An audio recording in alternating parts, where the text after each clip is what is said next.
My name is Harpreet Kaur. I'm a PharmD candidate at Duville School of Pharmacy.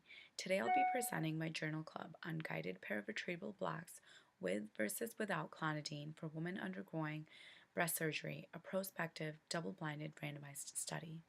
I chose this article because one of the pharmacists that I currently work with, her mother-in-law went through breast surgery and experienced significant amount of pain. So I was just wondering if there's something that we could do to reduce the pain postoperatively and during the surgery. The primary objective of this study was that it assessed the significance of adding clonidine to the anesthetic mixture for women undergoing mastectomy using paravertebral block or PVB. The primary endpoint of the study was measured by the analgesic consumption during the surgery and postoperatively, which assessed the significance of adding the clonidine to the anesthetic mixture. The study was a per-protocol, prospective, double-blinded, randomized controlled study with two arms, PVB with clonidine and without clonidine. 60 patients were randomized using the sealed envelope technique and underwent surgery accordingly. In the operating room, the patients were monitored closely, especially looking at the arterial blood pressure and heart rate.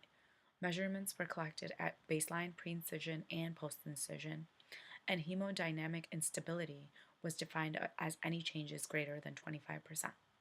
Patients were then moved to regular ward once they regained consciousness, were hemodynamically stable, and had a pain score less than 3. In the regular ward, post-operative nausea and vomiting lasting greater than 10 minutes, pain at rest, pain at movement, and as well as consumption of analgesics were recorded at predetermined time intervals. Once discharged, patients were instructed on how to record such measurements at home. The eligible patients that were included in the study were patients that were scheduled to undergo breast surgery with a body mass index of greater than 30 kilograms per meter squared. The inclusion criteria again included patients that were greater than 30 kilograms per meter square and were classified overweight or obese according to the World Health Organization. Some exclusion criteria was uncooperative patients, any patients that had known allergies to the local anesthetics, and opioids, anatomical abnormalities in the spine or paravertebral regions, or patients with coagulopathies. The study period for this study was that from October 2007 to May 2010. Patients were followed and data was collected for 2 weeks post-surgery.